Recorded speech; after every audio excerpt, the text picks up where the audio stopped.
Bien, vamos a considerar entonces lo que veníamos desarrollando en la clase presencial, en el sentido de que veníamos realizando el tratamiento del capítulo 1 del libro Diccionario de Política de Norberto Bobbio, Nicola Matteucci y Gianfranco Pasquino. En esta obra, que siempre rescatamos que es una obra fundamental para las ciencias políticas, en el capítulo 1 los autores hacen una presentación del concepto de ciencia política, su objeto de estudio, los métodos de estudio, las problemáticas que aparecen dentro de las ciencias sociales, de las cuales forma parte la ciencia política. Los autores señalan ahí cómo se ha ido produciendo la evolución de las ciencias sociales en el tiempo y en consecuencia de la ciencia política. También señalan el concepto que se tiene tradicionalmente de ciencia política o de política, y después pasan a detallar la política vista ya como un concepto científico, como una ciencia, con un objeto, con un método, y obviamente comienzan a establecer también ciertas cuestiones en lo que hace al estudio de los fenómenos políticos, que es el objeto de estudio de la ciencia política. Y en clase habíamos señalado que los autores, en sentido amplio y no técnico, señalaban que la política o la ciencia política es el estudio de los fenómenos y de las estructuras políticas realizado con un rigor y una sistematicidad, digamos, más amplia, ya con el carácter de ciencia y en el camino de una ciencia empírica, es decir, la búsqueda de convertir la ciencia política como una ciencia empírica, que ese es el objetivo que se plantean todos los especialistas en la materia. Y vamos a ver que en este sentido, analizar con rigor científico o analizar con sistematicidad los fenómenos políticos supone observar de manera aguda estos hechos y es tratar de hacer un amplio examen o análisis o estudio de los mismos con argumentos racionales, obviamente sólidos, con fundamentaciones sólidas en las cuales sustentar lo observado. En sentido estricto y técnico, los autores señalan que la ciencia política es un área de estudio especializada e institucionalizada,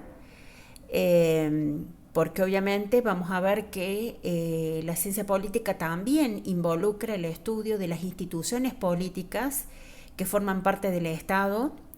y también obviamente considerar que el Estado tiene todo un aparato que se crea justamente para que el Estado pueda cumplir ciertas funciones. Entonces, a partir de ahí definen en sentido estricto y técnico que la ciencia política está abocada a los estudios y análisis de los fenómenos políticos, o básicamente del fenómeno político que forma parte de los fenómenos sociales. A su vez, sostienen los autores que lo que prevalece en la ciencia política es la acumulación de resultados o de datos o de observaciones o de información que busca promover el estudio de la política a los fines de que la ciencia política vaya adquiriendo rigor científico con el tiempo y vaya constituyéndose como una ciencia empírica, ¿sí? Que obviamente ya tenga todo lo que requiere ser una ciencia, todos los elementos que están presentes en una ciencia empírica. En este sentido, los autores señalan que en una primera etapa la ciencia política o la política estuvo ligada a la filosofía política. La filosofía política era una rama de la filosofía, e incluso los primeros exponentes de ideas sobre política fueron los filósofos griegos, los tres filósofos principales, Sócrates, Platón y Aristóteles. Vamos a ver que ellos comienzan a expresar ideas sobre política, sobre todo la política como actividad y la política como acción transformadora y la política como una acción necesaria para asegurar la convivencia pacífica en una comunidad. Siempre pensando en la comunidad, en este principio comunitario, en este principio colectivo, la necesidad de que haya convivencia y que puedan subsistir a las polis griegas que se daban en la antigüedad, ¿no?, como forma de organización de los estados en la antigua Grecia. Básicamente, los autores señalan que la filosofía política se distingue de la ciencia política porque la filosofía política no es algo aplicable, sino que se caracteriza por su falta de aplicabilidad, o bien, dicen los autores, por su falta de operatividad. Vamos a decir concretamente que la filosofía política plantea ideas, plantea teorías, digamos, no plantea una aplicación a la realidad, una aplicación práctica. En cambio, la ciencia política supone la traducción de esa teoría a una situación práctica concreta, el planteamiento de ideas, el planteamiento de investigaciones que permiten obtener conocimientos o generar conocimientos. Estas investigaciones permiten entonces generar una teoría y esa teoría es llevada a la práctica. Entonces, los autores señalan que la ciencia política siempre es proyectar para intervenir en la realidad. No es solamente quedarnos con un conjunto de ideas o un pensamiento o una reflexión de tipo teórica, sino que la ciencia política supone la aplicación práctica y la intervención para modificar la realidad, cosa que no plantea la filosofía política. Por eso se dice que la filosofía política no tiene una operatividad, porque no hay una aplicación de esas reflexiones teóricas en la práctica, sino que es pensar, reflexionar, pensar para generar ideas, y esas ideas se pueden ver en un hecho concreto o en relación a un hecho concreto, pero no suponen la aplicación de esas ideas ni de esas teorías en la práctica, sino que la filosofía política es más bien un estudio o un saber orientado deontológicamente, dicen los autores. ¿Por qué orientado deontológicamente? Porque la deontología implica un deber ser, indica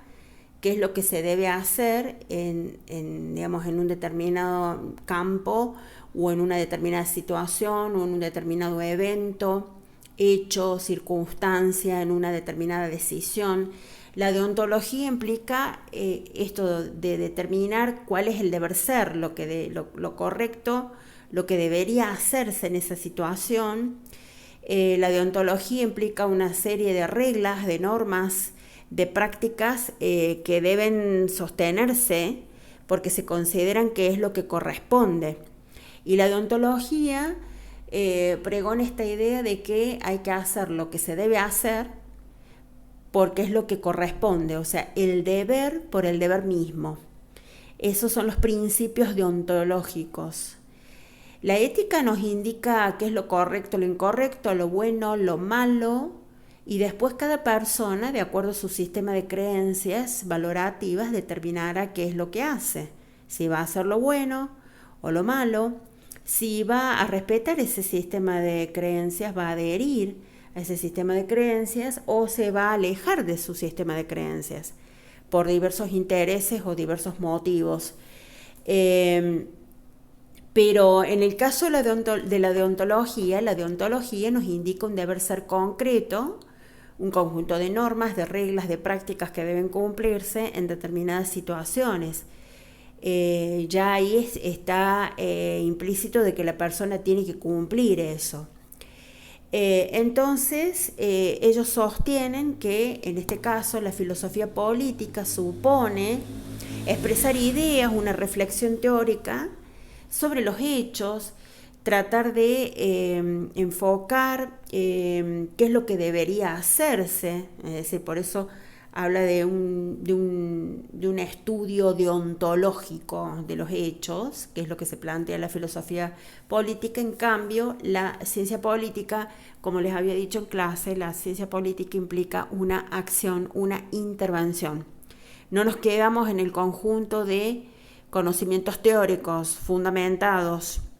en la realidad o contrastados con la realidad, nos quedamos también con la práctica, con la acción concreta para intervenir, en donde se promueve que la persona intervenga en esa realidad para modificarla, y básicamente en el caso de la ciencia política es intervenir en los asuntos públicos, intervenir en los asuntos que son de todos. Esa es la primera diferenciación que hacen los autores entre ciencia política y filosofía política, y lo que los mismos van señalando es que con el tiempo la ciencia política se escinde de la filosofía política, nace dentro de la filosofía política, porque son los filósofos griegos los que empiezan a hablar sobre política, y después con el tiempo se va a separar, se va a escindir y va a comenzar a tomar un rumbo propio, independiente, hasta convertirse en una ciencia. Y después va a ir evolucionando, tratando de desarrollarse a los fines de convertirse en una ciencia empírica. En el caso de los autores, fundamentalmente Bobbio señala que todas las obras que existían hasta ese momento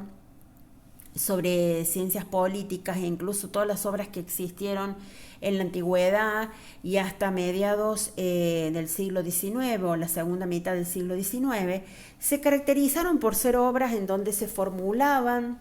tipologías, donde se presentaban teorías generales, donde se tendía a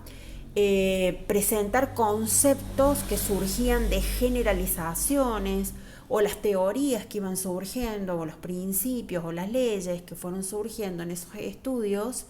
siempre se enfocaban en generalizar, es decir, tomar los casos que se observaban, los casos concretos, los casos particulares, y las conclusiones que se obtenían en base a esos casos particulares se extrapolaban o se generalizaban para toda la población, para la totalidad de los casos o los fenómenos políticos. Entonces señala Bobbio que justamente las obras de Maquiavelo, de Montesquieu, de Tocqueville se caracterizan justamente por eso, por estudiar, analizar, observar y tratar de establecer leyes, teorías sobre los fenómenos políticos que van a ser generalizaciones, leyes de aplicación general, teorías generales,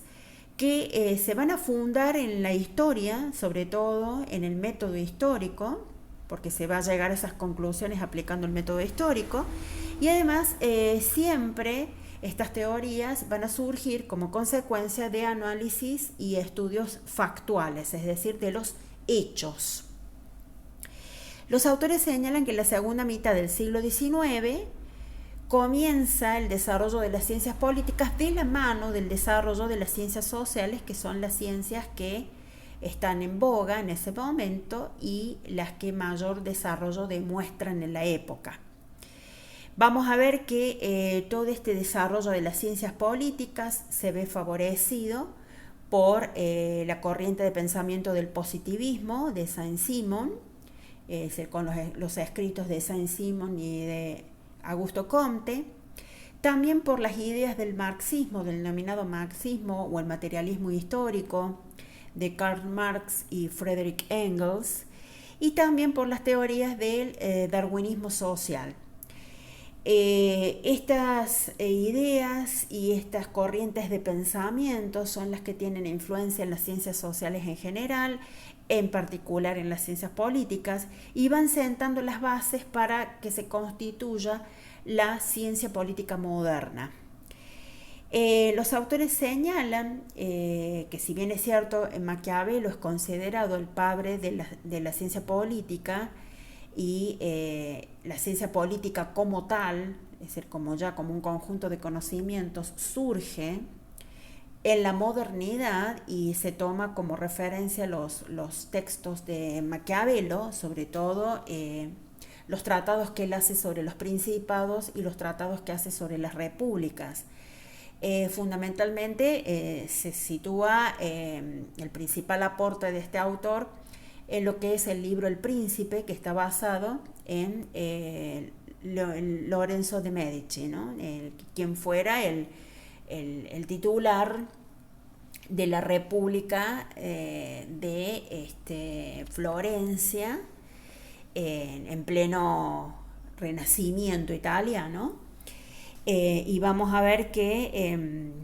digamos, se destacan las características de este gobernante de la República de Florencia o de Firenze, cómo se destacan las características que él posee, como las características del dirigente, digamos que,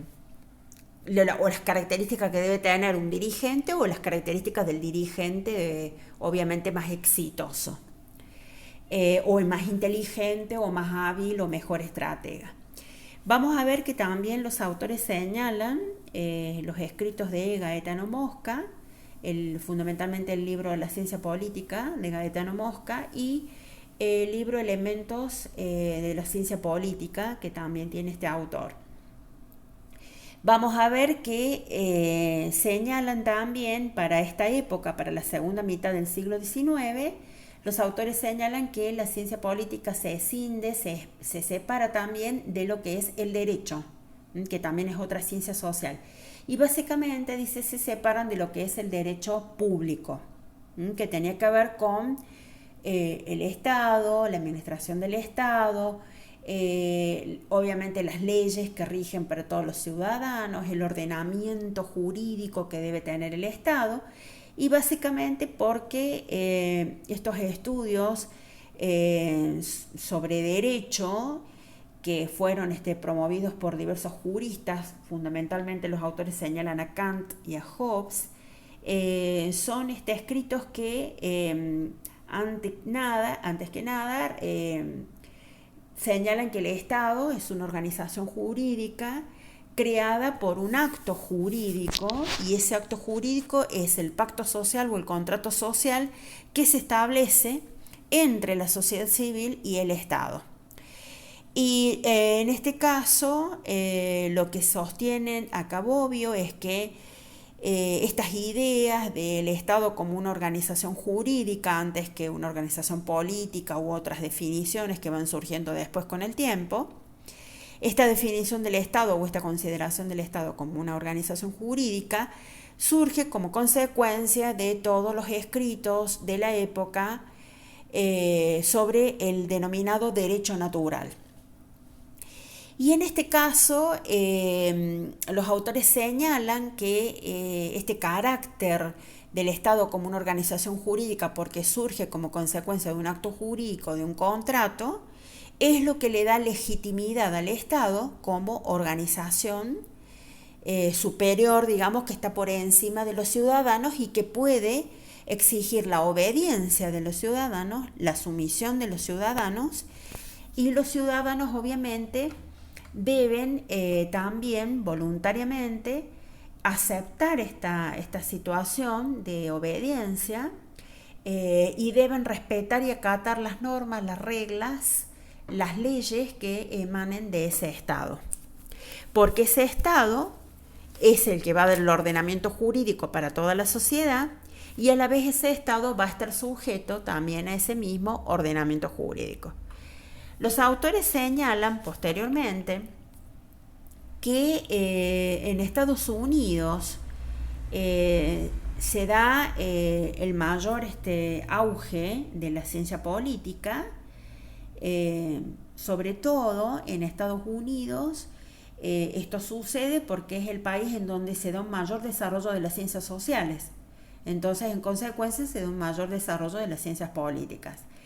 En el caso de Estados Unidos, es el país donde comienza a desarrollarse más las ciencias sociales y la ciencia política, y comienzan estas ciencias a adquirir el carácter de ciencia empírica, es decir, adquieren un mayor rigor científico, una mayor sistematicidad,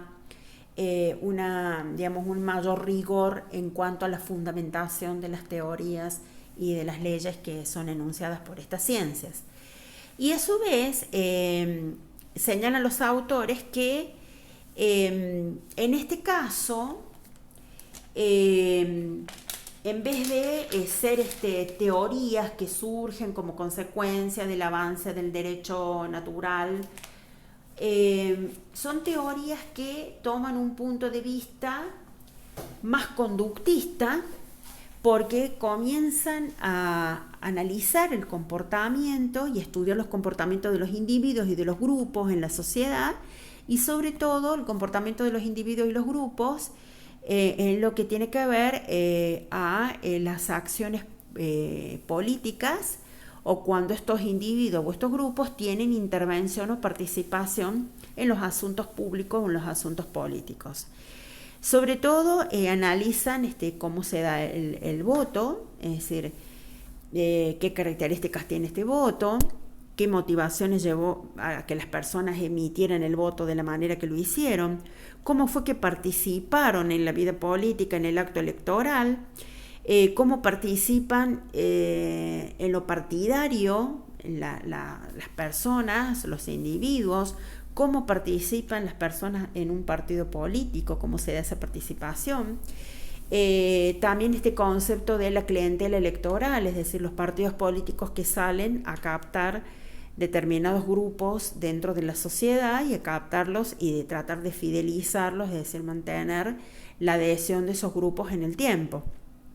¿Qué mecanismos utilizan los partidos políticos para lograr la fidelización o la lealtad de esos electores?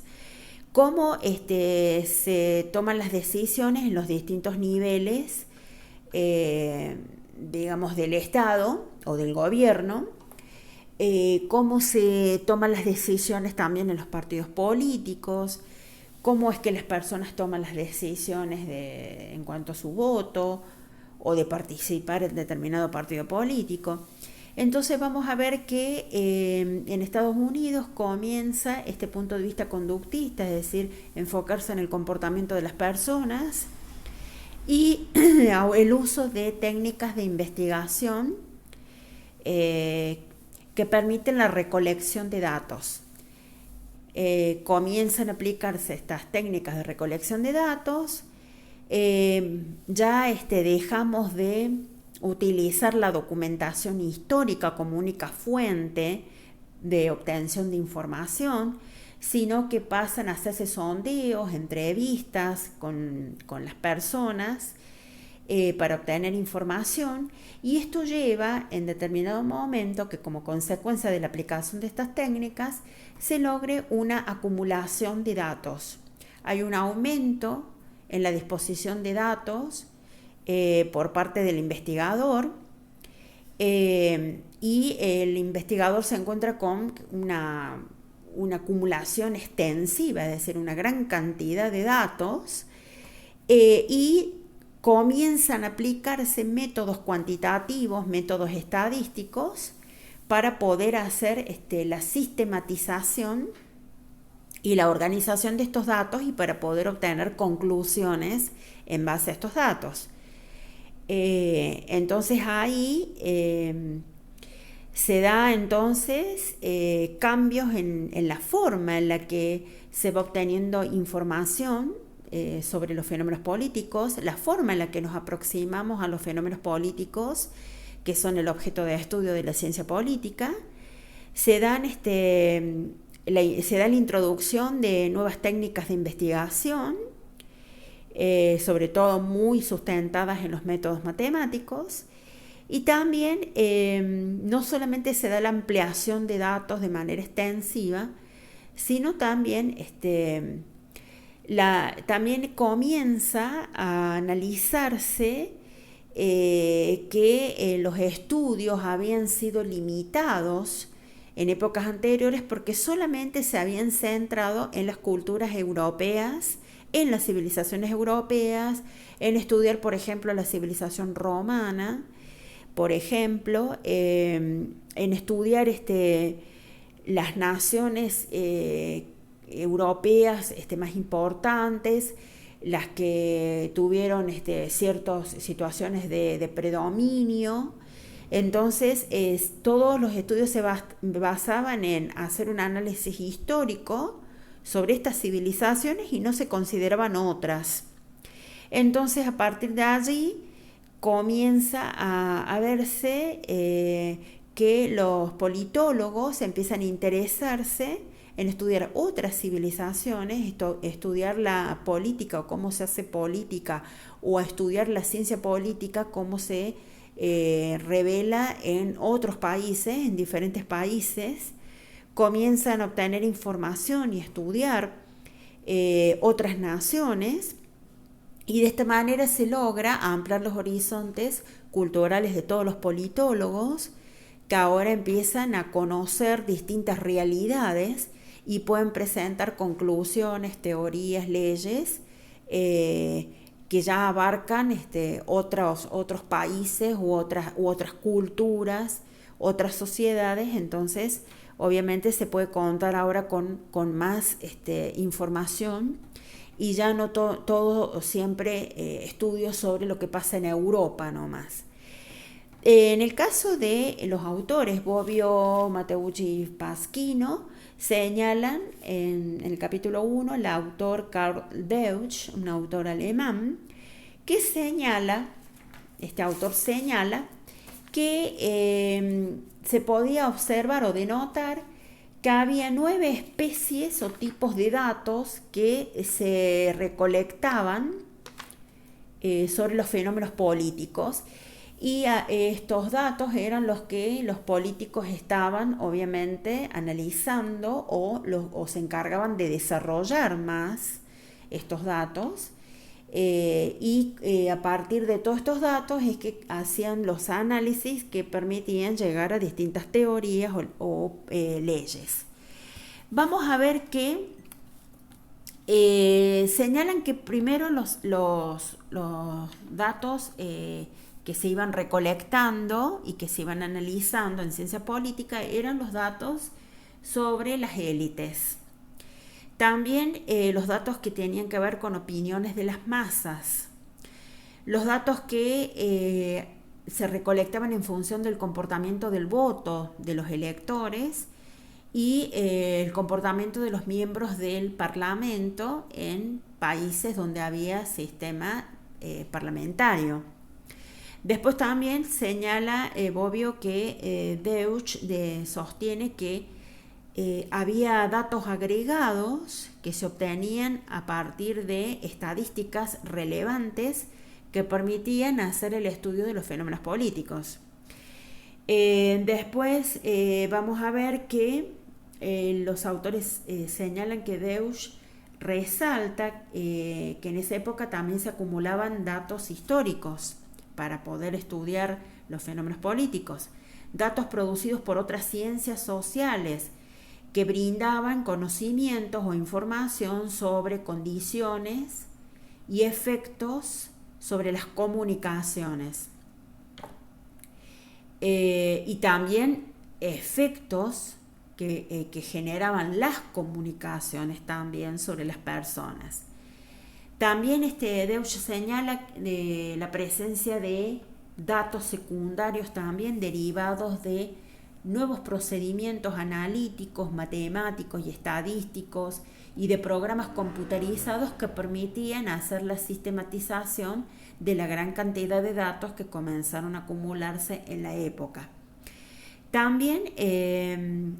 los autores Bobbio y demás sostienen que la ampliación intensiva de datos, porque empezó a haber una gran cantidad de datos, a la vez generaba una ampliación extensiva. ¿Por qué? Porque todos esos datos, esa gran cantidad de datos o esa multiplicidad de datos que se obtenían sobre los fenómenos políticos, también se analizaban en forma comparativa. ¿Sí? También se hacía un análisis comparativo o una comparación de estos datos obtenidos con los regímenes políticos o los sistemas políticos de diferentes países. Entonces, a partir de ahí, comienzan los estudios que se denominan de política comparada,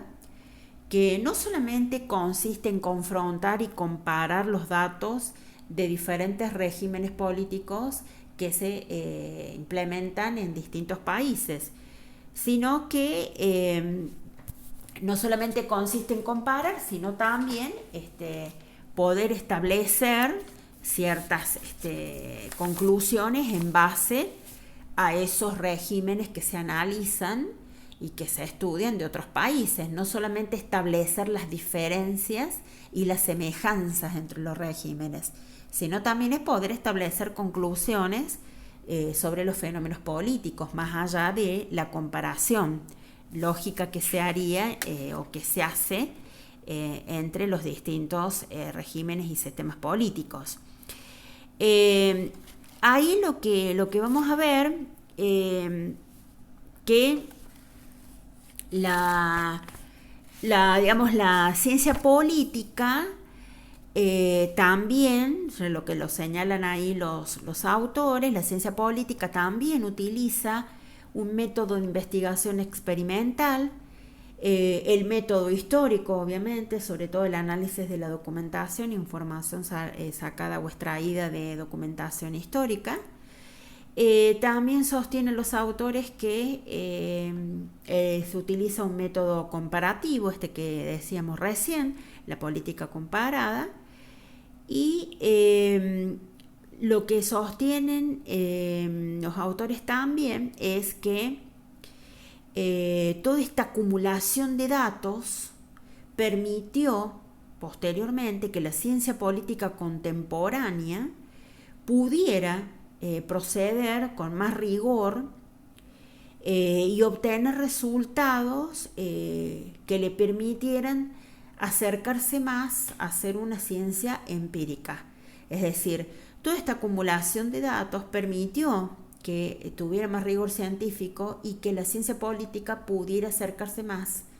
a lo que es una ciencia empírica y adquiriera más las características o la naturaleza de una ciencia empírica. Como consecuencia de esta acumulación de datos, se pudo clasificar, hacer clasificaciones, formular generalizaciones,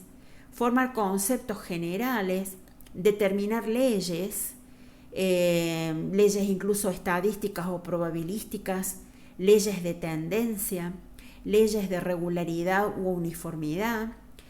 elaborar o hacer propuestas de teorías, todo como consecuencia de esta mayor acumulación de datos. Entonces, en la edad contemporánea, la ciencia política comienza ya a acercarse más a una ciencia de tipo empírica. Señala también los autores que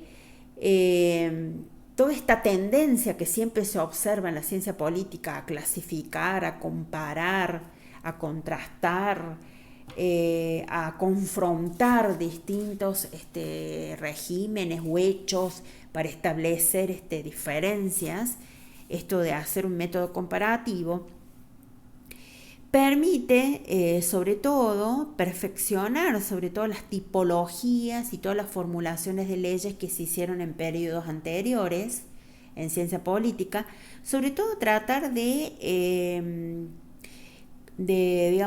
perfeccionar, por ejemplo, viejas clasificaciones o categorizaciones que se hacían en la ciencia política, como por ejemplo la clasificación aristotélica de las tres formas de gobierno, las puras y las impuras o corruptas, de las que habla Aristóteles, por ejemplo, cuando habla de las formas de gobierno, O también, por ejemplo, el aporte que hace Max Weber cuando hace el análisis de las formas de poder legítimo, cuando establece la forma de poder tradicional, legal y carismático, la llamada tripartición weberiana de las formas de poder legítimo, y casualmente esta generalización o esta formulación que hace Max Weber puede después enriquecerse, perfeccionarse con los aportes que aparecen posteriormente, que van a enriquecer sobre todo el concepto de poder y de poder legítimo, cuando el poder es legítimo, qué es el poder en sí y por qué es un concepto tan importante el poder dentro de lo que es la ciencia política. Porque la ciencia política sobre todo se centra en el estudio de esta relación sociedad civil-Estado. Y el Estado es la única organización dentro de una sociedad que tiene poder político. Se caracteriza por tener poder político. Y ese poder del Estado tiene características muy particulares que vamos a ir viendo a medida que vayamos analizando otros autores. Pero, por ejemplo, hay autores que sostienen que básicamente el fenómeno político es aquel que se encuentra caracterizado por un elemento fundamental que es el concepto de poder. Y todo lo que cae dentro de la política se caracteriza por ser fenómenos en donde aparece el poder de alguna manera.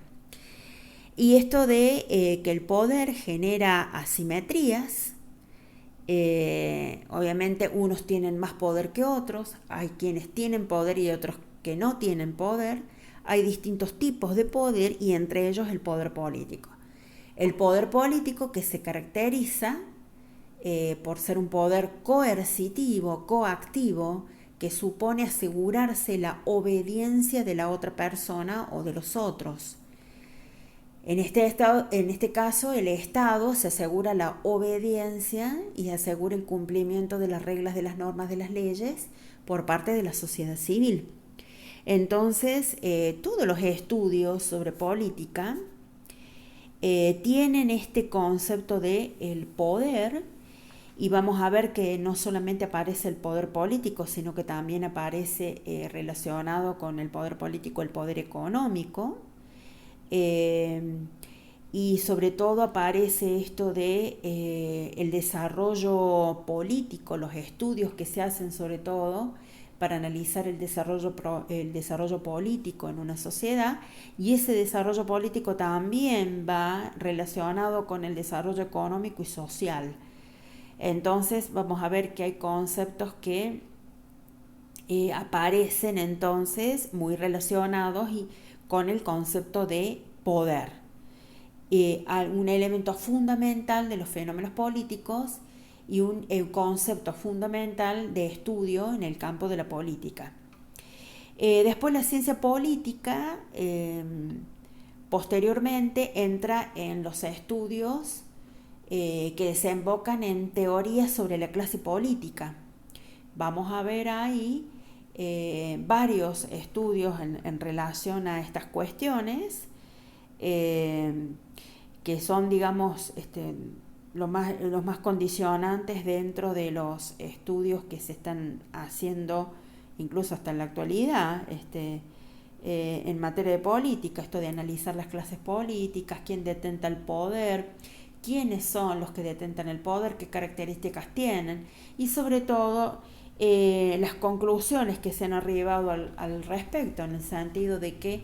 son generalmente minorías las que detentan el poder, son minorías que pertenecen a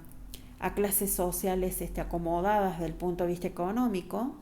son una minoría que siempre ha detentado el poder político, que va pasándose de generaciones ese poder político.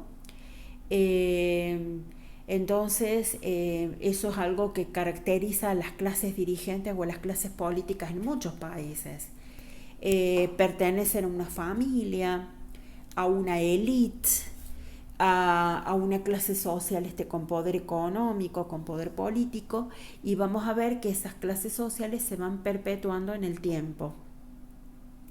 Y esto es lo que lleva, por ejemplo, a Marx a sostener que en política se da la dictadura de las minorías, porque lo que siempre se observa es que es una minoría la que va accediendo al poder y es la que va manteniéndose en el poder y que está enquistada en el poder. Entonces es la que siempre accede a los cargos políticos, y es una clase dirigente que siempre responde a intereses propios, que son intereses de tipo político, es decir, perpetuarse en el control, digamos, en tener el control político y la toma de decisiones,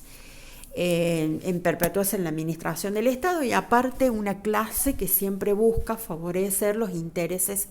económicos de clase que tienen. Eso es lo que lo lleva a Marx a sostener esto de la clase dirigente se caracteriza por esto de las minorías que aparecen constantemente, y se habla de una dictadura de las minorías. Entonces este fenómeno del elitismo que se ve en la clase dirigente es analizado en la política, es uno de los grandes temas que se analiza. Bueno, también lo que se analiza son los regímenes y los sistemas políticos. También ahí aparecen ciertas corrientes de pensamiento, ¿no es cierto?, que después vamos a ir viendo. Es la última unidad de ciencias políticas esa, la unidad 4. Vamos a ver los sistemas y los regímenes políticos que tenemos en la actualidad, que son consecuencia de ideologías y de corrientes de pensamiento que han ido surgiendo a lo largo de los años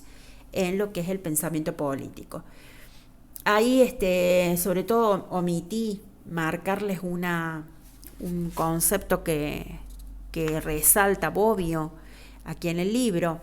esto de la ley de hierro de la oligarquía, que se llama, que supone que siempre hay una minoría organizada, que siempre va a asegurarse el poder. Esa minoría tiene un número muy restringido de personas y que terminan conformando un régimen, ¿no? Porque siempre esta minoría va a luchar para quedarse en el poder, para ser la que gobierne. Y se va a ver en la mayoría de los países, va a aparecer esta regularidad, digamos, o esta particularidad en la mayoría de los países, que aparece una clase social, o unos pocos, una minoría, que siempre tiene que ver con una oligarquía, dice el autor Robert Michaels. Dice, siempre tiene que ver con una oligarquía, que es la que se va a mantener en el poder. Por eso él habla de una ley de hierro de la oligarquía.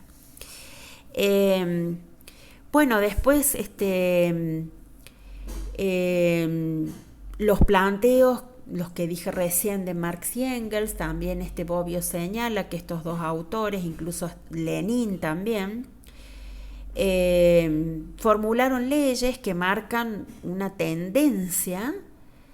que sostiene que gradualmente el Estado va a extinguirse. Marcan una gradual extinción del Estado,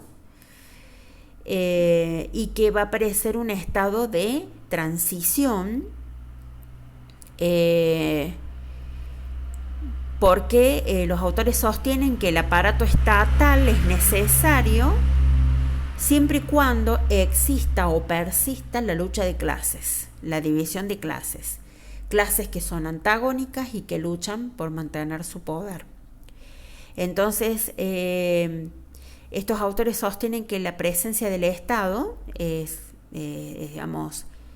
necesaria, o el Estado es una organización necesaria mientras existe en la sociedad una lucha de clases, que eso es lo que ellos sostienen que caracteriza a las sociedades, ¿no? Se ve una lucha de clases, cada clase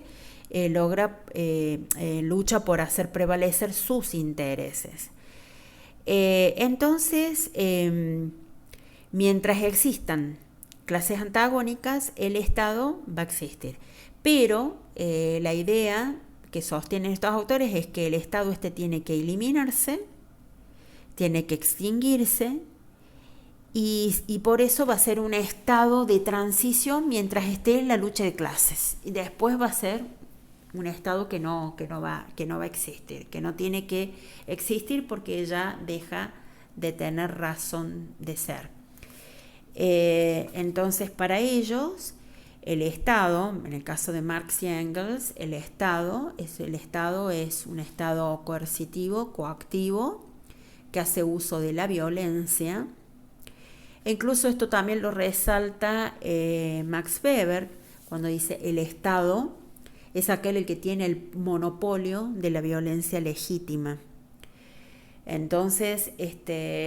no solamente el Estado es el único que tiene el poder político, sino también es aquel que puede ejercer la violencia, tiene mecanismos y herramientas para obligar a los ciudadanos por medio de la fuerza pública a acatar las normas y las leyes. Entonces, el único que puede ejercer esa violencia, pero obviamente esa violencia se ejerce por excepción. No es una regla general, sino por excepción. Esa violencia se ejerce en determinadas situaciones que están contempladas en las leyes. Básicamente está contemplado eso en la Constitución, que es la ley suprema de cualquier Estado o la leyes de cualquier Estado. Entonces, el Estado puede ejercer esa violencia, de la que también hablan Marx y Engels cuando sostienen que es un Estado coercitivo o coactivo que va a hacer uso de la violencia para establecer el orden y la convivencia y garantizar la obediencia de la ciudadanía y de la sociedad civil. Entonces, dice, bueno, este poder que tiene el Estado se necesita obviamente cuando hay que evitar acá que las clases sociales se maten unas con otras, porque en la sociedad hay una lucha de clases y cada una de las clases quiere prevalecer su interés. Entonces el Estado ahí está para garantizar que no se terminen matando, como quien dice, pero una vez que ya se supere esta lucha de clases, el Estado deja de tener sentido, digamos, como organización, entonces ahí hay que eliminarlo. Bien, eso es lo que sostienen distintos autores, ¿no? En relación a los fenómenos políticos. Y esto del Estado y su vinculación con la sociedad civil y ese pacto o ese contrato que se establece entre ambos y ese mandato que le da la sociedad civil a, obviamente, a quien ejerce el gobierno para que haga la administración del Estado. Y para que obviamente aplique ese poder político, pero no discrecionalmente como quiera, sino que se aplique ese poder político de manera legítima, es decir, de acuerdo a el mandato que le ha dado el pueblo y de manera legal, es decir, de acuerdo a lo que está contemplado en la Constitución Nacional. Bien, vamos a ver también que aquí Bobbio rescata también la definición que hace otro autor, David Easton, que es un politólogo que hace una aplicación de la denominada teoría general de sistemas, que comienza a estar en boga en los finales de los 60 y los comienzos de los 70, la teoría general de sistemas, que es una teoría que nace aplicada a la biología, a la medicina, y después se traslada a todos los otros campos científicos, a todas las otras disciplinas. Entonces David Easton es quien va a tomar la teoría general de sistemas y la va a aplicar a las ciencias políticas. En este sentido, este autor sostiene que la vida política debe ser considerada como un sistema, justamente. Toma el concepto de sistema de la teoría general de sistemas. ¿Qué es un sistema? Un conjunto de elementos que están interrelacionados, que son interdependientes, que interactúan entre sí y lo hacen porque tienen objetivos en común. Entonces un sistema no es una unión de personas, de cosas, de elementos así nomás. No, son la unión de elementos, que pueden ser objetos, personas, distintas cosas, que obviamente van a interactuar, se van a interrelacionar, van a trabajar sobre todo en conjunto, de manera sinérgica, es decir, uniendo los esfuerzos de todos para que el trabajo sea más eficiente y para que los objetivos que tienen en común se puedan lograr. Además, es necesario que todo el sistema interactúe y sea interdependiente, que trabajen en conjunto, porque si una de las partes de ese sistema no trabaja de manera eficiente, termina afectando a la eficiencia del sistema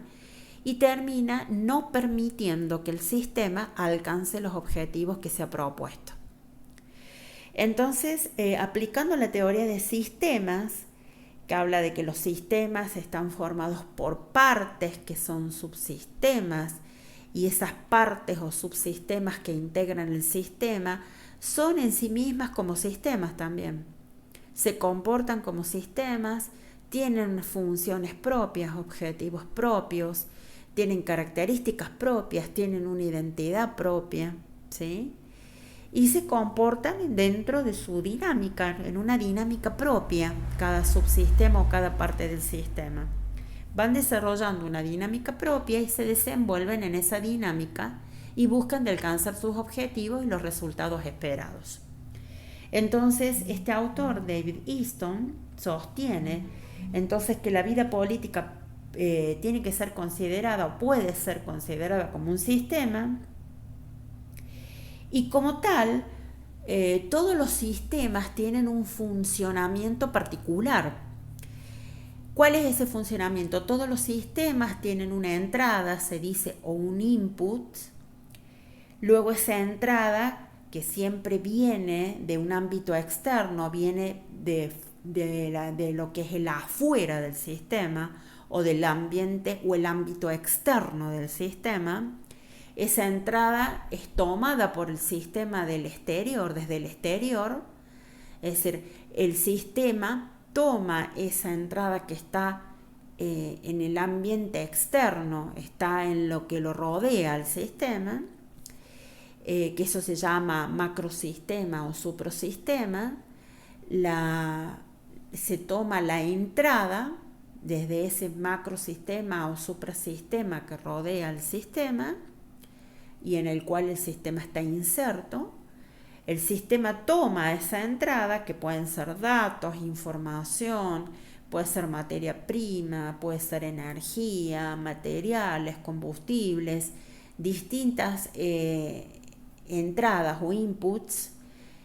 Toma eso del ambiente externo y lo incorpora al sistema. Ahí dentro del sistema se va a dar todo un procesamiento, ¿sí? Todo un procesamiento, se va a dar todo un proceso, y como resultado de ese proceso, de ese procesamiento de esas entradas, van a existir salidas o resultados del sistema que se van a llamar también outputs. Y esas salidas pueden ser un informe, esa salida puede ser un presupuesto, por ejemplo. Esa salida puede ser una respuesta a una pregunta que se hace. Esa salida puede ser un mensaje escrito si se trató de una comunicación. También esa salida puede ser la decisión que se tomó finalmente. Esa salida puede ser un plan que se haya determinado como se hacía, y bueno, y se procesó todas las entradas para llegar a ese plan. Puede ser un producto, un servicio, puede ser un documento, un texto, un informe, dijimos. Puede ser también una operación, ¿sí?, que se terminó haciendo dentro de una organización. Todo eso es una salida o un output. Entonces vamos a ver que el autor sostiene que en definitiva en el sistema político las entradas o los inputs son demandas de la sociedad. Siempre las entradas del sistema político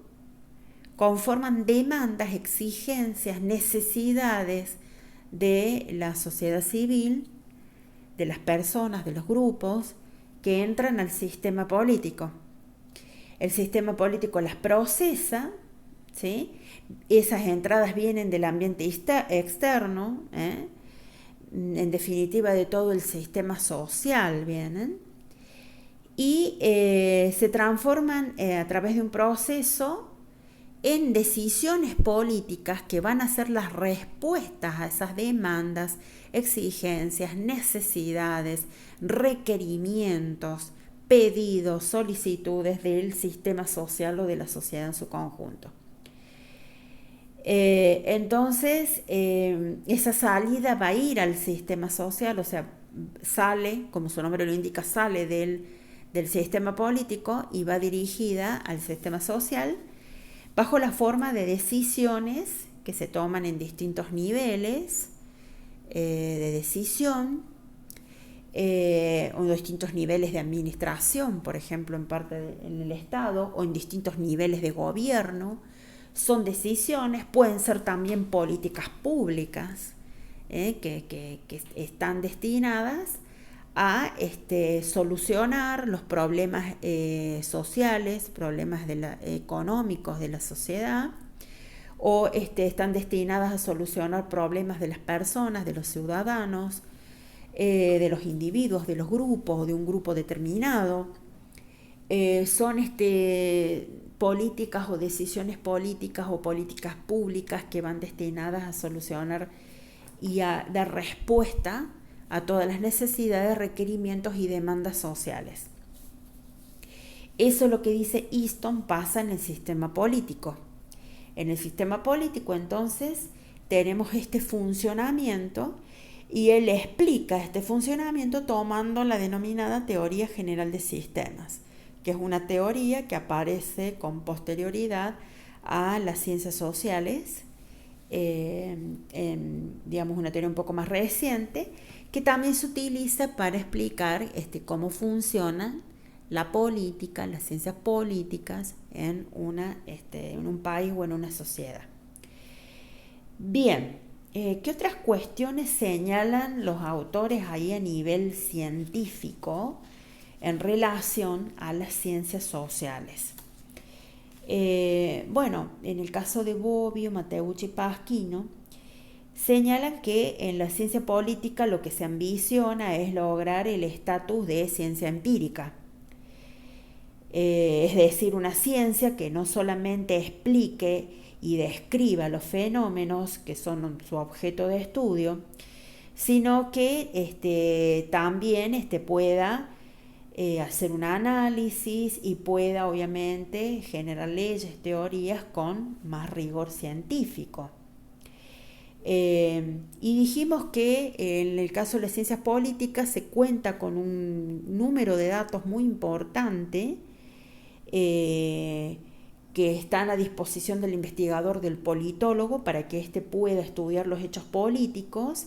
y que esos datos se sistematizan con métodos cuantitativos o estadísticos que permiten obviamente poder organizarlos,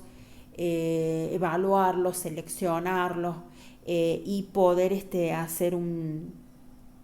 extraer conclusiones en base a un estudio, hacer un estudio o extraer conclusiones en base a esos datos.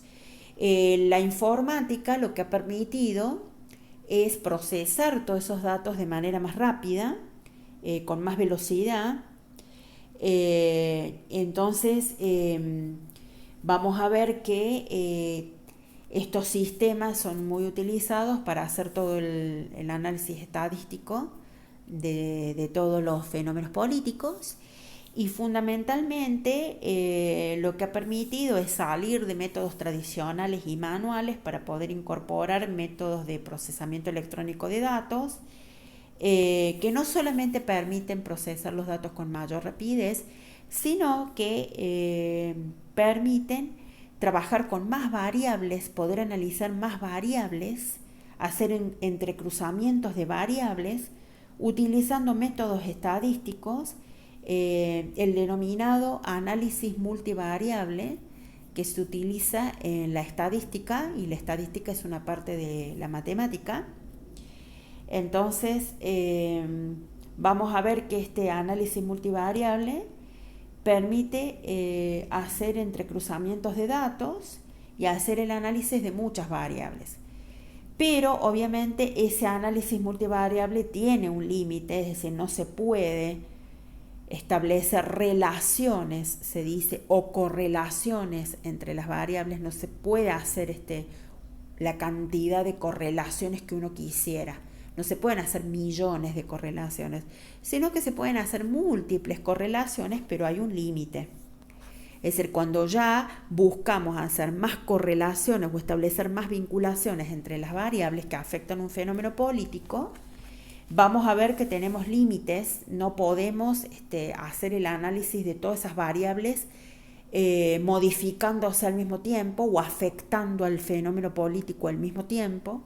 No se puede abarcar el efecto que tienen todas esas variables en el fenómeno político porque supone procesar una gran cantidad de datos y suponen hacer un análisis, una vinculación entre las variables que es muy complejo. Entonces la posibilidad de interpretar esos estudios y de interpretar los efectos de esas variables se complica más, por eso es que no podemos analizar la cantidad de variables que quisiéramos. Es decir, ese enfoque o ese análisis multivariable tiene un límite, porque necesitamos interpretar las variables para poder dar una explicación de las mismas, de la vinculación entre las mismas, que resulte creíble.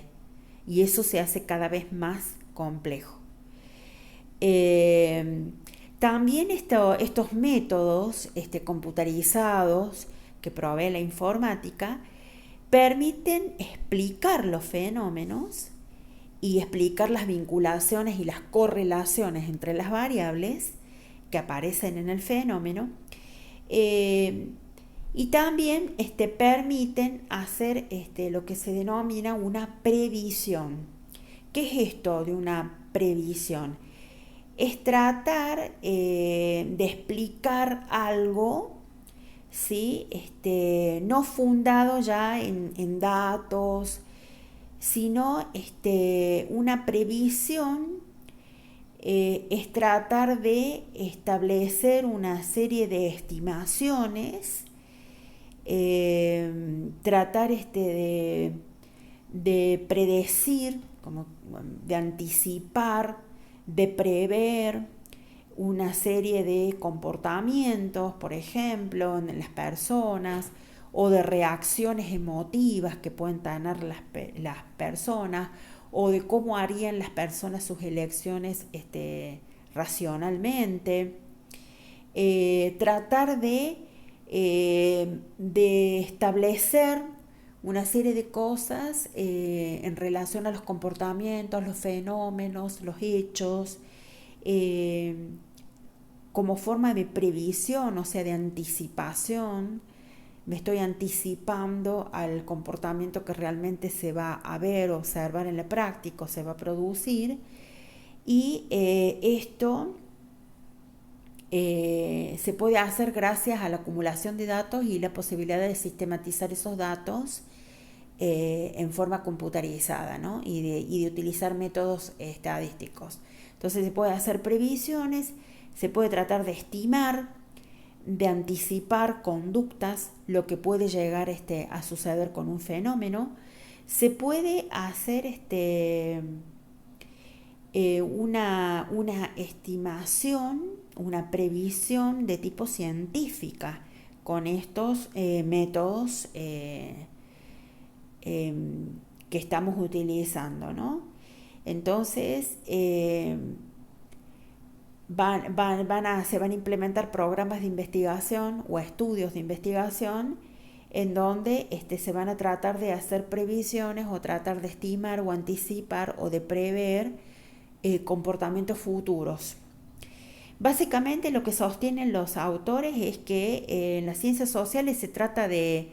predecir comportamientos humanos, capaz de anticipar cuáles van a ser las reacciones y las elecciones y las decisiones que van a tomar los seres humanos. Eh, pero dice también hay que tener en cuenta que hay previsiones que se autodestruyen. ¿Por qué? Porque la previsión se basaba en hacer una profecía, digamos, sobre un hecho determinado y después vemos que de pronto ese hecho que nosotros creíamos que iba a suceder no se realiza o directamente no se realiza como nosotros pensábamos. Eso se da mucho en las ciencias sociales y se da particularmente en las ciencias políticas, esto de la profecía verdadera que no se realiza. Hicimos toda una serie de previsiones, anticipamos que el comportamiento iba a ser de tal manera y después vemos que no sucede como nosotros esperamos y de acuerdo a nuestros estudios era una previsión verdadera, por eso decíamos una profecía verdadera. Esto es lo que vemos que sucede con las encuestas sobre sondeos de opinión, las encuestas en boca de urna, por ejemplo, las encuestas para ver la intención de voto de determinado candidato. Vemos que después eso que parecía ya como un dato cierto y una tendencia que se venía observando con anticipación a los comicios, después eso no se ve después en el escrutinio. Y también en el caso de las ciencias políticas, señalan los autores, hay también profecías que se autosatisfacen, que vendrían a ser profecías que son falsas, que se terminan realizando. Es decir, esto de creer que de pronto nadie iba a votar a determinada persona y después surge que se la votó a esta persona. Nadie creía que podía llegarse a votar a esta persona y que esta persona podía llegar a sacar la cantidad de votos que sacó en los comicios. Pero bueno, eso termina apareciendo después del acto eleccionario. Y eso no se había podido medir en las mediciones previas a las elecciones, en las encuestas de boca de urna o de intención de voto, o en las encuestas de opinión, por ejemplo, en relación a un candidato o un partido político. Entonces existe en las ciencias políticas la previsión que se autodestruye, que sería una profecía verdadera que no se realiza, o la previsión que se autosatisface, que sería una profecía falsa que termina realizándose. Bien, si bien es cierto que hay métodos para hacer previsiones, los autores sostienen que no es posible hacer previsiones del tipo científicas con rigor científico. Si bien tenemos estos sistemas computarizados que hacen simulaciones, que reúnen datos, que los sistematizan, nunca podemos tener la certeza de que esto va a ser algo que tiene rigor científico, porque sabemos muy bien que trabajamos con personas y las personas están atravesadas por su emotividad, por sus sentimientos, por sus estados de ánimo. Están muy influenciadas también por los grupos de pertenencia. Entonces vamos a ver que hay una serie de cosas que en el caso de las personas que terminan influyendo en las decisiones que toman. Y una de las cosas que aparece siempre en las encuestas, en los sondeos, en las investigaciones en ciencias políticas, es que las personas mienten. Y hay personas que mienten porque no quieren expresar la verdad por ciertos prejuicios o por ciertos miedos que tienen, no quieren expresar la verdad, o porque o temen ser criticados, o temen ser interpelados por lo que opinan y por lo que están diciendo. Tienen miedo de ser discriminados por eso, encasillados o etiquetados por esa opinión, entonces por eso es que no las dicen. O prefieren mentir, entonces esas respuestas que son falsas, después son las que terminan dando error, o son las que provocan que den error los sondeos o las investigaciones que se realizan. Entonces los autores dicen, por más que hagamos previsiones en base a métodos matemáticos, estadísticos, utilicemos sistemas computarizados y demás, no podemos decir que las previsiones que podemos hacer en las ciencias políticas sean del todo científicas. Pero se usan las previsiones porque permiten hacer generalizaciones o permiten extrapolar datos que se ven en una X cantidad de eventos o de fenómenos, o en una X cantidad de datos, o en una X cantidad de eventos, o lo que se ve en una muestra que toma una cantidad menor de elementos. Lo que se ve en una muestra después se puede generalizar o extrapolar, o se puede concluir que lo que se ve en la muestra que hemos tomado es lo que sucede realmente en la totalidad de los individuos, o en la población, como se llama, que es la totalidad de individuos o elementos. Entonces vamos a ver que por eso los politólogos siguen utilizando las previsiones, y en este caso ahí Bobbio señala a un autor que ha hecho una serie de investigaciones, incluso a un autor que estuvo involucrado en programas de investigación en fenómenos políticos, que se llama Bertrand de Jouvenel, en el que el autor define un concepto que se llama los futuribles. Para Jouvenel, los futuribles o el futurible es un conjunto formado por todo lo que puede suceder, o lo que es probable que suceda, o lo que tiene probabilidad de ocurrencia, y también ese hecho o ese conjunto de eventos o de situaciones o de hechos o de acontecimientos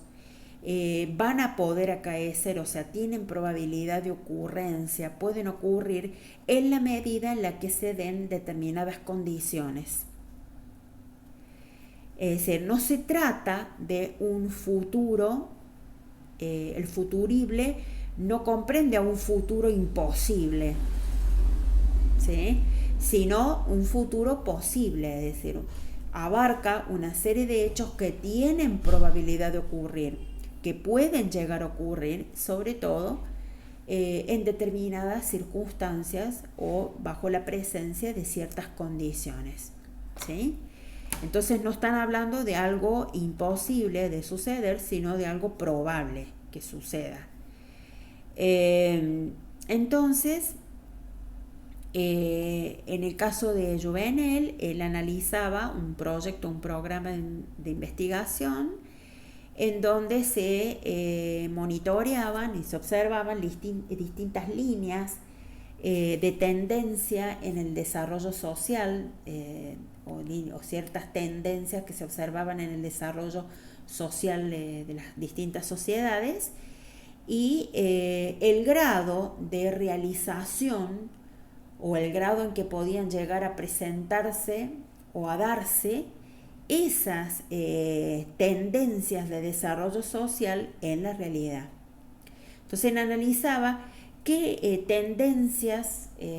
había en el desarrollo social, o podían existir o eran probables en términos de desarrollo social en un país cualquiera o en una sociedad cualquiera, y él veía la probabilidad o el mayor o menor grado de posibilidad de que esas tendencias se dieran en la práctica, se realizaran en la práctica, es decir, tuvieran lugar, pudieran ocurrir. Eso es lo que analizaba él en su proyecto obviamente, de investigación. Entonces él define este concepto de los futuribles, que es aquello que puede ocurrir siempre y cuando se den determinadas situaciones, y se trata de un futuro que es posible, que tiene probabilidad de ocurrencia, no es un futuro imposible, inalcanzable. Entonces él, este autor sostenía que el futurible es el producto de una actividad científica o una actitud científica frente al mundo, sobre todo el mundo histórico, decir, bueno, vamos a analizar, es decir, aquellos eventos que podemos ver que se puedan dar o que tienen probabilidad de darse en determinadas circunstancias, algo que digamos que es posible, que se puede llegar a dar en la práctica, que se puede realizar en la práctica. Y en el caso de él analizaba ciertas tendencias o líneas de tendencias del desarrollo social de una sociedad, de un país,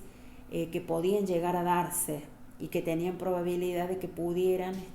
implementarse o producirse en un país o en una sociedad cualquiera.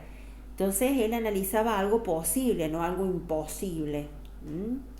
Entonces él dice, bueno, lo futurible es este concepto de lo futurible es consecuencia de la actitud que tiene cualquier científico frente al mundo, ¿no? Es un producto, un resultado, una consecuencia de eso, sobre todo en el mundo histórico. Entonces vamos a ver ciertos hechos que tienen probabilidad de ocurrir, vamos a ver ciertas tendencias, ciertas perspectivas que pueden llegar a pasar en determinadas circunstancias, que es probable que ocurran. Bueno, vamos a analizar qué posibilidades hay de que se cristalicen, de que se realicen en la práctica. Eso es lo que va a hacer. Y él dice, esto se contrapone con un proyecto utópico o con una utopía que supone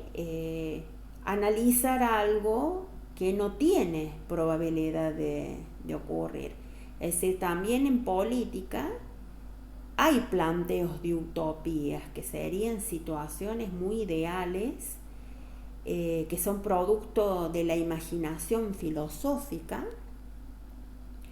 y que son contextos o fenómenos o hechos o tendencias que es muy difícil, imposible que puedan presentarse en la realidad. Eso es pensar en una utopía. Entonces él dice esto de lo futurible, este concepto de lo futurible que yo estoy planteando, dice Juvenal, tiene que ver con algo que puede ocurrir, no con algo que no tiene ni la más mínima probabilidad y que es imposible, es inalcanzable ese estadio o esa situación. Y ahí aparece este concepto de la utopía que surge como consecuencia de la imaginación filosófica. En cambio, él dice el futurible no surge de una imaginación. El futurible surge como consecuencia de la misma actitud que tiene el investigador. El investigador va a tratar de evaluar hechos y va a tratar de establecer relaciones entre esos hechos, tendencias, correlaciones entre las variables que aparecen en esos hechos, pero vamos a tomar algo que sea posible, no situaciones ideales. Y bueno, y ahí surge siempre como ejemplo el libro Utopía de Thomas More o de Thomas Moro, que justamente él plantea todo una utopía, sería es un estado y una sociedad ideal donde suceden ciertas cosas que en la práctica no pueden darse porque no se corresponden con las características de la sociedad o las características del ser humano. Lo que plantea Thomas More es una sociedad muy imposible de realizarse,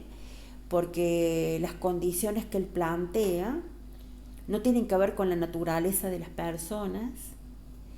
no tiene que ver también con factores que se dan en una sociedad, las vinculaciones que se dan entre las personas. Es imposible que todos podamos vivir en paz y en armonía y que nunca haya problemas y que todo el mundo sea feliz y que se sienta absolutamente realizado y que estamos en una sociedad en donde nunca haya un conflicto, nunca existe una situación que no sea ética,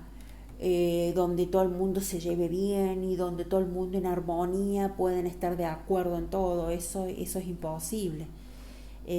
No responde a lo que es la naturaleza del ser humano. Entonces, Thomas More planteaba una situación para, digamos, donde había seres, bueno, prácticamente santos ahí, con una serie de principios y valores que realmente no son los que se dan en una sociedad comúnmente. Entonces, el ejemplo que se da es este caso concreto del libro Utopía de Thomas More o de Tomás Moro, que fue un mártir, es decir, fue ejecutado, fue un mártir tanto de la religión católica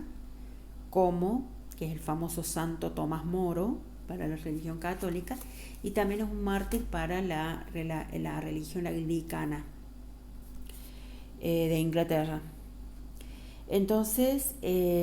vamos a ver que en el caso de Juvenal, dice: yo no estoy planteando hacer un estudio del desarrollo que puede tener una sociedad, la evolución o las tendencias que pueden verse en un futuro en una sociedad, planteando situaciones totalmente utópicas, sino que estoy planteando un hecho posible, probable, que tiene posibilidad de ocurrir. Bien, ¿qué dificultades señala acá Bobbio, que son propias de la ciencia política, algunas que comparte como ciencia social, que es la ciencia política, y hay otras que son propias, dice, de las ciencias políticas? Dificultades en cuanto al estudio, a la realización del estudio de los fenómenos en los que se enfoca, que son los fenómenos políticos, que dijimos que están dentro de los fenómenos sociales. Bobbio sostiene que el sistema político está dentro del sistema social junto con el sistema económico, y los estudios sobre los fenómenos políticos tienen la pretensión de hacer de la ciencia política una ciencia empírica, dijimos. Eso es el objetivo, es lograr el progreso de la ciencia política y el desarrollo de la ciencia política como una ciencia empírica. Por eso Bobbio sostiene que la ciencia política ocupa uno de los últimos puestos, dice, dentro de las ciencias sociales. Y las ciencias sociales se caracterizan por tener ciertas peculiaridades, ciertas dificultades cuando abordan el estudio de su objeto. Sostiene que las ciencias sociales tienen una complejidad creciente, porque obviamente están basadas en los seres humanos, y concretamente él dice, bueno, el sistema político es uno de los últimos ahí en la cola dentro de los subsistemas que hay dentro del sistema social. Y él dice, el sistema político está junto con el sistema económico dentro del sistema social general, y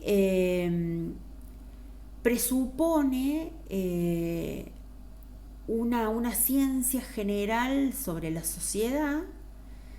Dice, la ciencia política presupone una ciencia general sobre la sociedad porque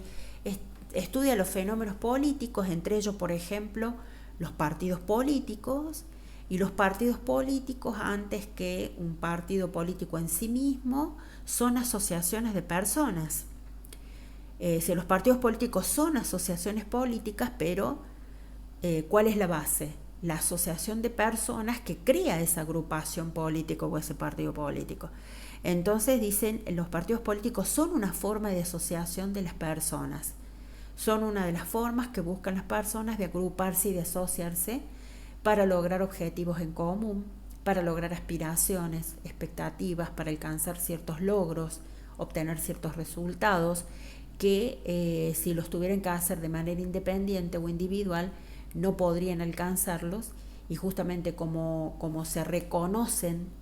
que no son autosuficientes, es decir, las personas reconocen que no pueden vivir aisladas y que no son autosuficientes, por eso se asocian con otras para poder alcanzar esos objetivos, esos fines, esas metas, esos resultados, esos logros, esas aspiraciones que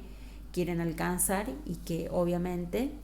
toman plena conciencia de que solos no pueden hacerlo, entonces necesitan de la complementación con otras personas. Entonces, dice, el partido político como fenómeno social y fenómeno político supone la asociación de personas. Entonces, el sistema político también supone una asociación de personas, también supone una agrupación social, hay un grupo de personas. También el sistema político ayuda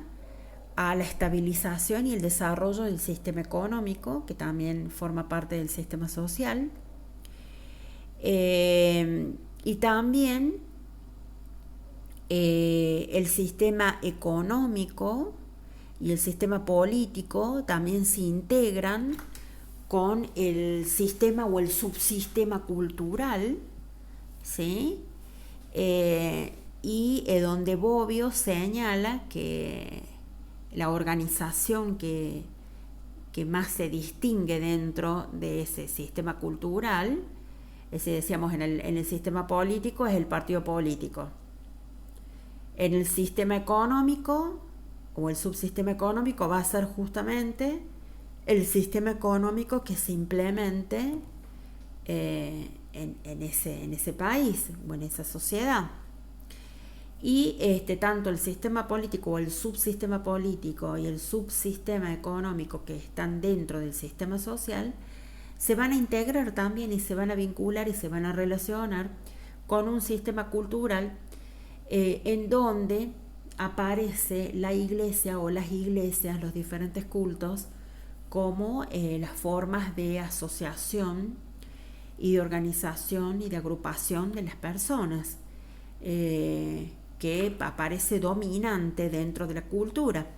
porque tenemos que la iglesia o las iglesias son las que dan un conjunto de principios, de valores y de normas a nivel social y también a nivel cultural. Entonces forma parte de este sistema cultural o subsistema cultural, en donde obviamente aparece una serie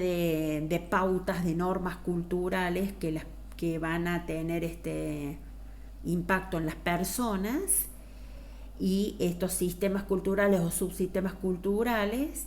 van a vincularse con la política y la economía, ¿sí? Y ahí lo que sostiene Bobbio, que también en estos subsistemas culturales es muy importante las ideologías, son muy importantes las ideologías, y es muy importante también el accionar de los intelectuales en ese sistema cultural. Va a haber gente que ejerza, dice Bobbio, un poder ideológico también dentro de este sistema cultural. Va a haber una cultura dominante o va a haber un grupo dentro de este sistema cultural que va obviamente a imperar, a prevalecer, y va a terminar imponiendo sus principios, sus valores y sus normas, va a terminar imponiendo sus ideologías, y va a ser un grupo, se dice, de intelectuales, porque van a ser aquellos que van a tener dominio del conocimiento y de ciertas ideologías, entonces van a terminar imponiendo un poder ideológico sobre el resto de los grupos de la sociedad. Vamos a ver entonces que dentro de estas dificultades que ellos señalan, que van a aparecer en estas vinculaciones entre el sistema político, económico, cultural, dentro del sistema social, también va a suceder que la ciencia política como ciencia social, ciencia del hombre, ciencia que estudia el comportamiento humano, dice, tiene en común con todas las otras ciencias sociales y humanas ciertas dificultades específicas que son consecuencia de la acción humana y de las características que tiene la acción humana, es decir, la acción del hombre. ¿Y cuáles son esas características que tiene el hombre o la acción humana? Lo primero que puede decirse que el hombre es un animal teleológico, porque lleva adelante ciertas acciones y el hombre siempre va a buscar de servirse de cosas que le resulten útiles para el logro de sus objetivos o de sus intereses o de sus fines. Y vamos a tener que el hombre no siempre declara cuáles son sus fines, no siempre explicita cuáles son sus intereses, qué es lo que busca, cuáles son sus objetivos, o a veces los objetivos están ahí en el hombre de manera inconsciente y obviamente no los ha manifestado. Y obviamente el principal problema acá es que como no podemos conocer los fines que tiene el ser humano, porque a veces no están declarados a propósito o a veces están de manera inconsciente, es decir, no están revelados, no han sido exteriorizados, cuando no logramos conocer el fin que motiva, cuando no logramos conocer el fin que motiva la acción humana, vamos a ver que no es posible encontrarle un significado a esa acción humana, ¿sí? Entonces ahí es difícil a veces analizar cuáles digamos, los hechos, los actos de las personas. Y para las ciencias sociales es difícil establecer ahí motivaciones que tienen las personas, qué objetivos, qué es lo que buscan, qué intereses tienen, porque obviamente no se puede determinar cuál es realmente el fin o los intereses que tienen. Vamos a ver que es muy importante para el estudio de la acción humana conocer las motivaciones, por qué la persona hace lo que hace, y en ese sentido son muy importantes los aportes de la psicología a la ciencia política y a las ciencias sociales, ¿no? En general a todas las otras ciencias. Bien, entonces el hombre, dijimos, es un animal teleológico, era la primera de las tres características que se pueden hallar o se pueden determinar en relación a la acción humana, o las tres características que es posible identificar en la acción humana. La segunda característica es que el hombre es un animal simbólico. Siempre se comunica mediante símbolos, siempre la interacción con otras personas es a través de símbolos y básicamente en el caso de los seres humanos es el lenguaje, la simbología. Ese lenguaje requiere obviamente interpretar los símbolos, conocer los símbolos, es decir, hay que descifrar los símbolos e interpretarlos, poder determinar el significado de esos símbolos, y a veces el significado es incierto, es desconocido, o bien lo que se hace es cuando se interpreta esos símbolos, se los reconstruye, ¿sí? Se los reconstruye a partir de conjeturas que se hacen en base a esos símbolos. Por ejemplo, es lo que sucedió con los jeroglíficos egipcios o las lenguas muertas o las lenguas primitivas en las investigaciones históricas, ¿no? O arqueológicas. Se descubrieron símbolos y lo que se va haciendo es hacer una interpretación basada en conjeturas que se ha podido establecer, pero obviamente que no se puede precisar que los símbolos tengan realmente ese significado. Se ha ido aprendiendo, por ejemplo, las lenguas muertas, lenguas primitivas, idiomas, determinadas simbologías, los sistemas de numeración de civilizaciones antiguas, por ejemplo, a través de conjeturas. Incluso hay cosas que se pensaban en relación a las civilizaciones y que con nuevos estudios se ha descubierto que no era así, ¿no? Es decir, se ha podido revisar teorías conjeturas que se habían hecho sobre ciertas civilizaciones, sobre la forma de vida y demás, costumbres, que después con el tiempo se pudo descubrir que no era así. Incluso, por ejemplo, se hacen conjeturas en relación a la ubicación temporal de una civilización. Después se termina haciendo descubrimientos arqueológicos que llegan a la conclusión o que permiten llegar a la conclusión de que esta civilización era anterior a lo que se pensaba, o en realidad la data se hizo mal, es posterior a esta civilización. Obviamente que se va, en la investigación histórica, se va buscando, analizando todo este tipo de información, documentación, los vestigios que quedan en las investigaciones arqueológicas sobre todo, y se va descubriendo que lo que se pensaba al comienzo no es así. Entonces a veces esta interpretación o el desciframiento de los símbolos que utiliza el hombre o de los símbolos que ha utilizado a lo largo de su vida o de su permanencia en la Tierra son inciertos, se hacen en base a conjeturas, se hacen interpretaciones o se construye una determinada interpretación o se reconstruye después una interpretación con el tiempo, y a veces es totalmente desconocido. Bueno, muchas veces se plantea que tal costumbre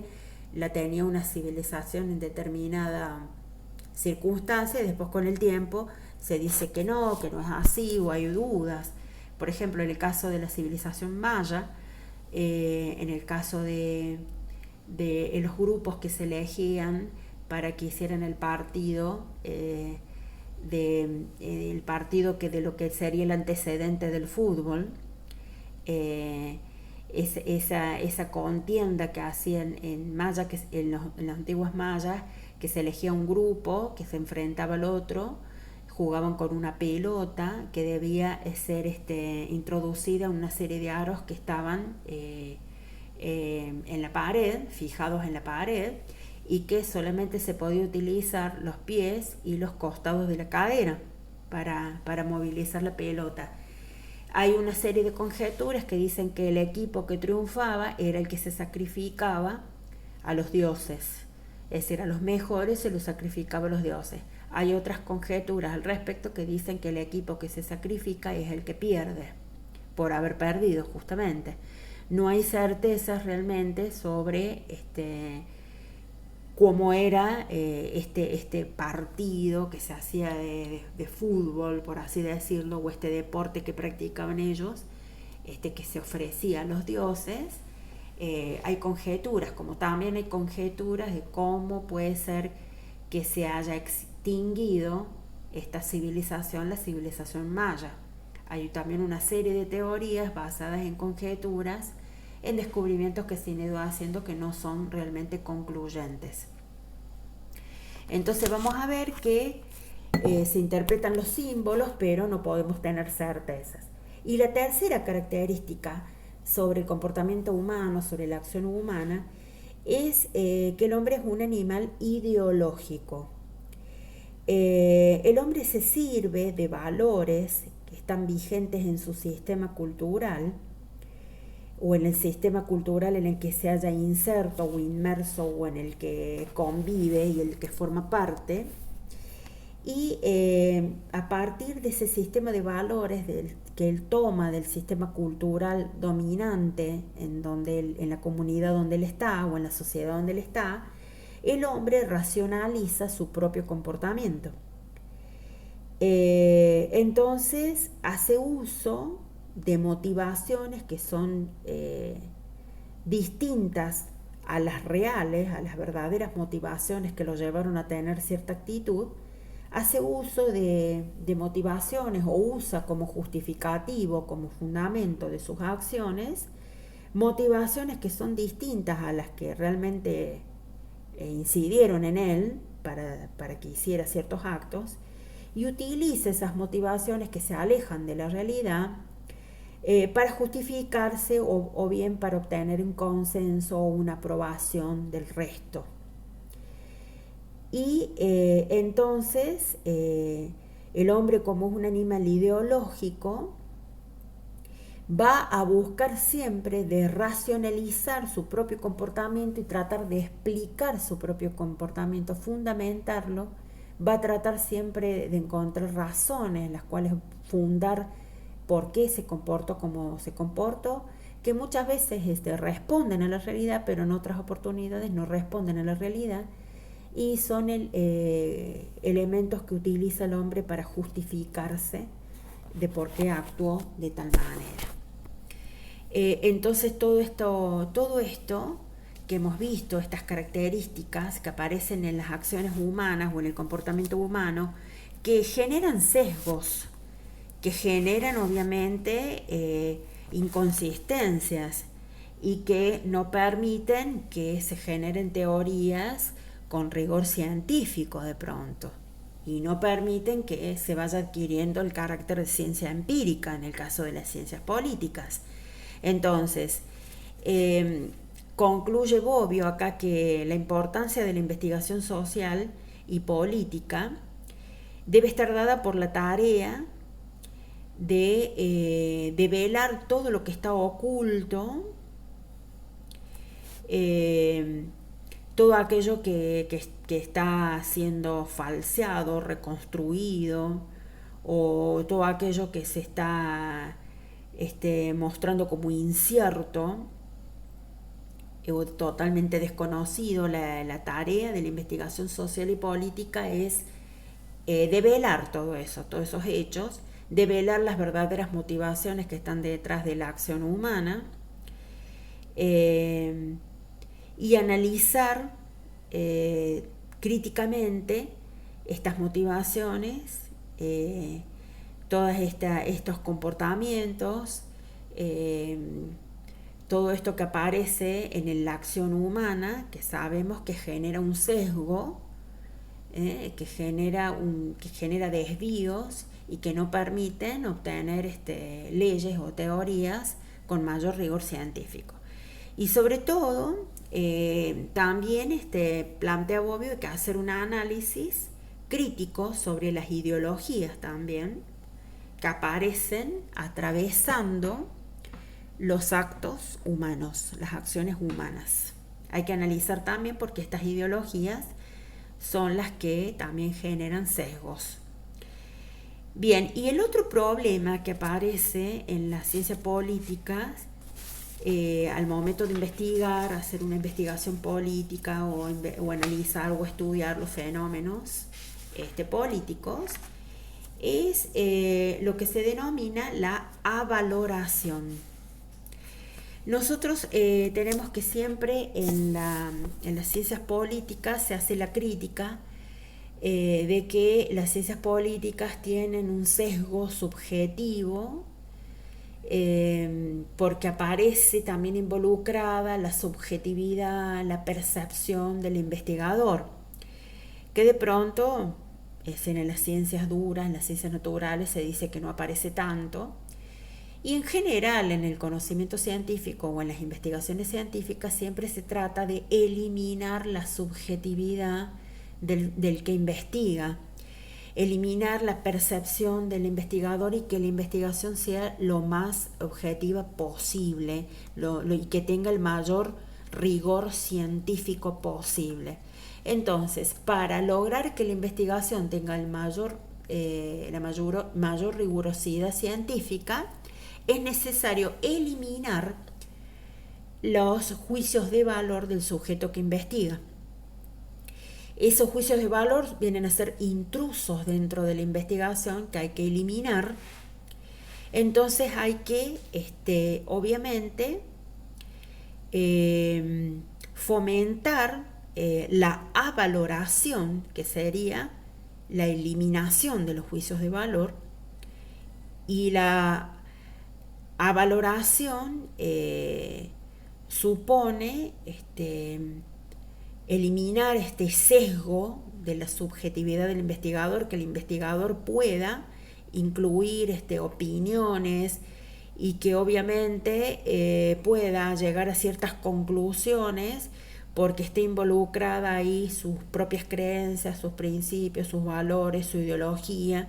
y que de pronto esas percepciones que tiene o cosmovisiones que tiene del mundo, de la realidad,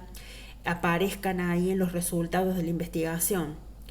Y eso le quita rigor científico, debilita la investigación que hemos realizado, ¿sí? Entonces, en el caso de la ciencia política, la avaloración sería elegir siempre argumentos que sean obviamente argumentos racionales, sin que se mezclen cuestiones ideológicas, ni principios ni valores que la persona tenga, ni sus propias percepciones. En el caso de la política sería sin que se entrometa la preferencia política de la persona, es decir, que sus decisiones, que son los resultados, que los programas que implemente, que las políticas que implemente, las decisiones que tome a lo mejor de pronto en relación a la sociedad, se vean viciadas por sus preferencias políticas o por cuestiones ideológicas, ¿sí? O que establezca resultados de la investigación basados en influencias políticas, de preferencias políticas, o que en la investigación el investigador termine diciendo, bueno, fueron mejor las políticas públicas de tal gobierno porque obviamente él tiene una preferencia política a ese gobierno o al partido político al cual pertenecía ese gobierno. Muchas veces cuando se hace un análisis de la realidad, se hace un análisis histórico, cuando se ve la gestión, se ven los aciertos, los desaciertos de un gobierno, ahí es donde se ve sobre todo que aparece la propia percepción, la ideología, los principios, los valores, aparece la subjetividad porque uno termina inclinándose por un programa político, un programa de gobierno que tiene que ver con la preferencia política. Bien, entonces acá la valoración supone la suspensión de los propios juicios de valor durante la investigación para evitar influencias y perder objetividad. Entonces vamos a ver que hay que suprimir estos juicios de valor, suspender estos juicios de valor o bien abstenerse de realizar estos juicios de valor cuando se hacen análisis o cuando se establecen conclusiones en base a los resultados. La avaloración es garantía entonces de objetividad. De esta manera se asegura que la ciencia cumpla su característica social, su función social. A su vez esto supone también demostrar un comportamiento ético en la investigación, porque se inclina por garantizar la objetividad con la avaloración, y aparte también un compromiso con los resultados de la investigación, con la investigación misma, para garantizar que la misma tenga relevancia científica, porque si es una investigación sospechada de imparcialidad o de cierta subjetividad, es decir, bueno, le quita credibilidad y confiabilidad a la teoría o a la investigación que se ha hecho. Entonces esto de la valoración también supone un comportamiento ético. Bueno, acá puede darse el caso de una investigación en donde el investigador la realiza a propósito a la investigación con un sesgo ideológico o buscando influir en quienes van a ser los usuarios de esta investigación y van a utilizar esta información. Entonces la hace a propósito, carente de toda objetividad, y lo hace con el objetivo de influenciar en la persona. Entonces esta investigación obviamente sirve a los intereses de este investigador y carece de relevancia científica, ¿sí? Después también una investigación en la que se genere desinformación como pasa ahora muchas veces con las noticias, desinformación o información falsa, información errónea, eh,